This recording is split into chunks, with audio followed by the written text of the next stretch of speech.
Sadhguru, at the beginning today you said that the human is one where the source of creation has a greater presence. Now why does it have to be so?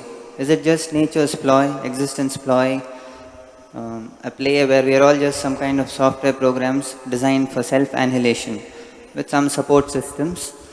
Why some people have the longing, some people don't? And why some people with longing find the right place or the right avenues to get their longings fulfilled? What is the secret behind all this? For the first part of the question, why are you asking me? I didn't create this damn place. I'm only trying to create a solution. I didn't create the problem. So, is this all apply for people,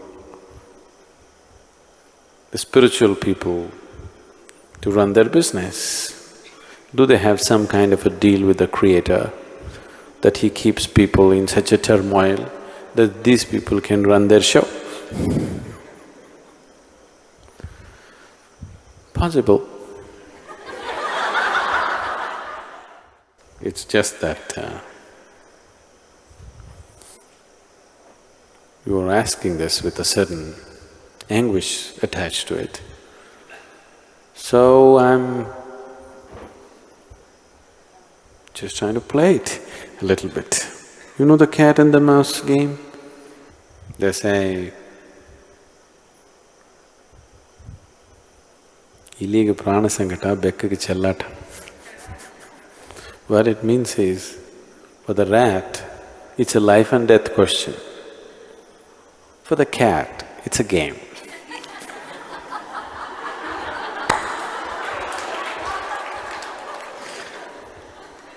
So, it all depends which one you are.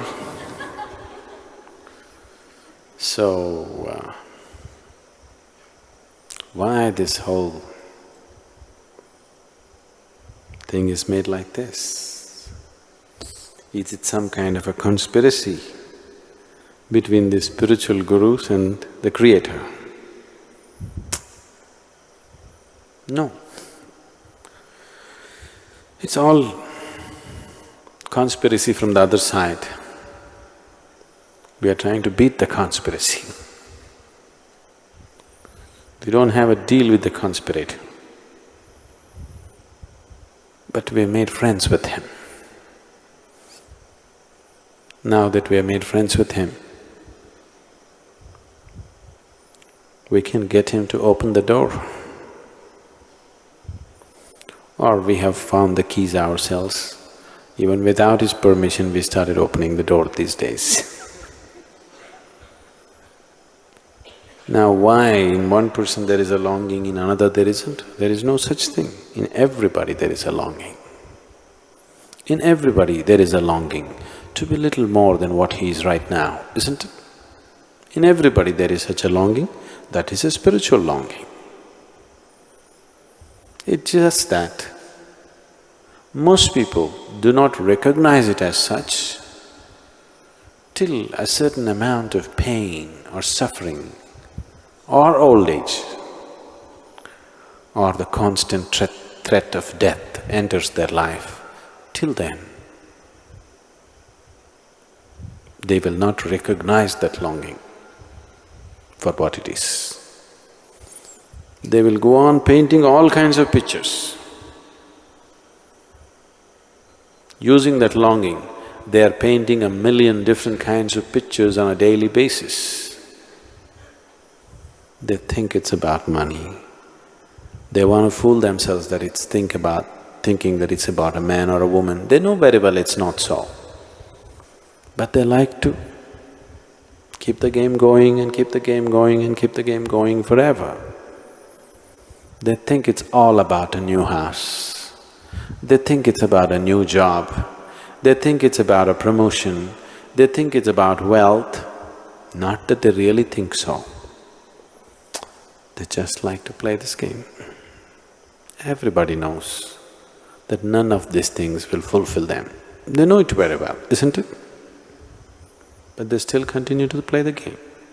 So why the game is so difficult is, the situation is like this. Shankaran Pillai and his wife were sleeping.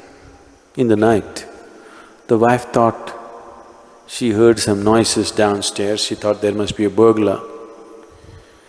And she said, "Hey, are you awake?" Shankaran Pillai said, "No."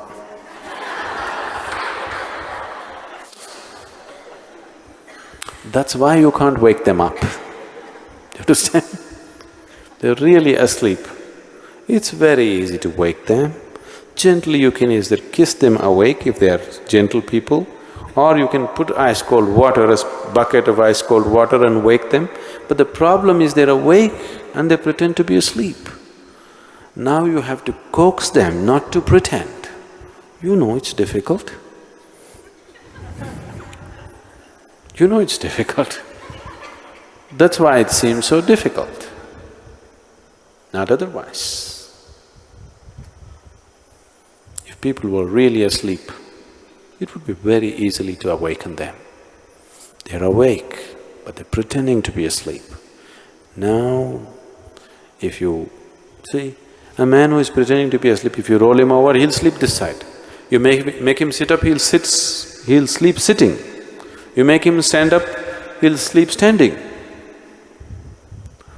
When he is determined not to wake up, then it takes lots of work. That's the foolish work we're doing in the name of spirituality. To wake people up who are already awake, but who like to pretend that they're asleep. Otherwise, why this going on and on? One satsang is enough, isn't it? Just one satsang is enough. Why another one, another one, another one? Because one satsang you roll them over like this, then they sleep this side. Next satsang, okay, that didn't work, you roll them like this, they'll sleep that in that position. In every new position they will sleep. So you don't let them sit in any position, you keep them moving to a point of frustration where they'll get, okay, this damn man won't let me sleep anyway, what the hell? Let me come awake. This is the way fools will wake up. But the intelligent should wake up the moment they know they're awake, they must open their eyes and see. Those who are eager for life, those who are looking forward to the day, the moment they're awake, they will get up and come out. Those who are not looking forward to the day,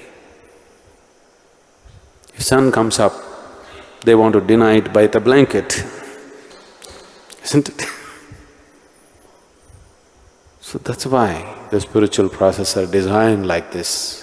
You like it or you don't like it, 5:30 in the 5 o'clock in the morning, get up and cold water and sit down and do everything that you have to do.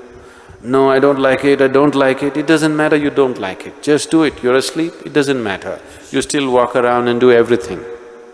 If you do this for some time, then you will realize, what's the point pretending? Anyway, they'll make me do all these things. Then it'll not be worth pretending. You're creating a whole range of illusions for yourself. Life should disillusion you somewhere, it will. The sooner it does, it's good. When life doesn't, a guru tries to hasten the process of disillusioning you. Do not understand disillusion as a negative process. Disillusioning means destroying your illusions, isn't it? If you get disillusioned, is it a positive thing or a negative thing?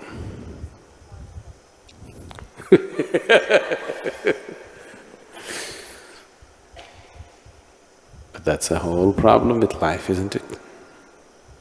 If your dreams break and you come down to reality, that's when you struggle most and suffer most, isn't it so? Yes? Isn't it so? If everything that was an illusion broke and it landed you in reality, you must be joyful. But just the reverse is happening. Because you're awake and asleep. That's the problem. If you were asleep, there was no problem. If you're fully awake, it's absolutely wonderful. You're awake, but you pretend to be asleep. This is a serious problem.